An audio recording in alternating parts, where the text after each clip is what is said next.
Is manga being pumped and dumped?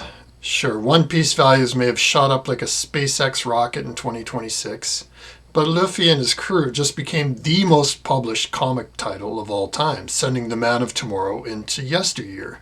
There's a sea change coming, a Japanese tsunami about to wipe the floor with floppy comics as we know them. It's been a long time coming too, and that's starting to worry some people. For the past 20 years, American comics have been Hollywood's Shonen Jump.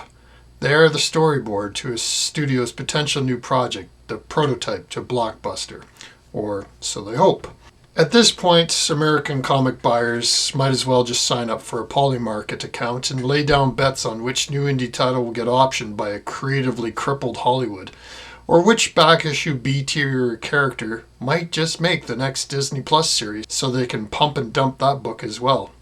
These options help the aftermarket, but what about new sales? That's where the gimmick comes in. The recent Superman Spider-Man has more variants than there are letters in the alphabet. 65 in total if you want to count the upcoming Spider-Man Superman #1 titles, which is yet another title resequenced to #1 at Marvel.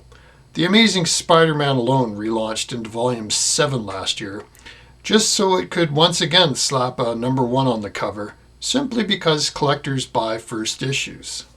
And then there's the ratio variants.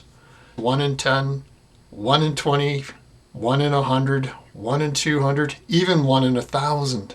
Just think about that. What kind of industry would force their distributors to buy 1,000 books they're absolutely going to lose their shirt on just to allow them that one hot comic that's an easy sell? Do you honestly believe that ratio variants are worth it for the retailer? As a publisher, sure, it's a great way to force sales, but it's also a great way to drive your comic retailers, the people who actually sell your comics, out of business with a mountain of non-returnable dead stock. Maybe that's why they've recently gone to blind bags, the gotcha game of the modern comic collecting set. Now the store owner doesn't have to take all the risk, they can just pass it along to the customer. Ryan at Automatic Comics compared recent manga sales to trading card games when Marvel is employing the exact same strategy. Which makes sense since they're also printing Magic the Gathering cards as Spider-Man covers these days. Hey, and let's not forget crossovers, foils, exclusive cover artists, and the rest. If the Empire had limited edition Palpatine signed blasters that didn't shoot straight, would we all sign up to be stormtroopers? Comics are a pump and dump scam. Don't believe me? Let's ask AI. Hey, look, even Gemini agrees. Here's the thing, I could easily forgive all these marketing gimmicks if it wasn't for the biggest pump and dump of all time that no one even noticed. The wizard behind the curtain, pulling the levers, the one that actually handed the entire market over to manga. In the 2010s, Disney and Warner Brothers took the BlackRock deal with all the strings attached. To help those aging Disney princesses fund their Hollywood dreams, they approved BlackRock, Vanguard, and State Street to prop up their bloated share price by allowing ESG into their boardrooms. By the way, the social in ESG stands for DEI. Comics were just the cheapest and easiest way to appease the so-called modern audience that these fund managers wanted them to target. Too bad the modern audiences don't actually buy comics. But hey, what does that matter when the deal replaced sales with social engineering? With the backing of 3 fund companies who managed $20 trillion in assets, promoting the message became far more important than the chump change received from actual comic sales.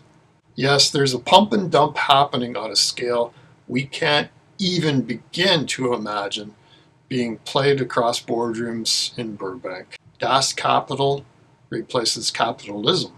But this is not so in the land of the rising sun.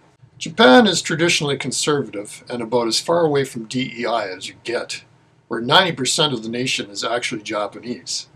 They tend to value social cohesion and corporate success far more than individual preference, and yet the stories they create are so damned relatable and good.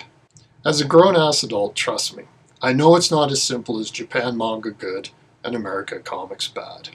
There are still some great comics out there, But the bottom line is that the big two are running out of tricks to push characters from the 1930s and 1960s as comic books.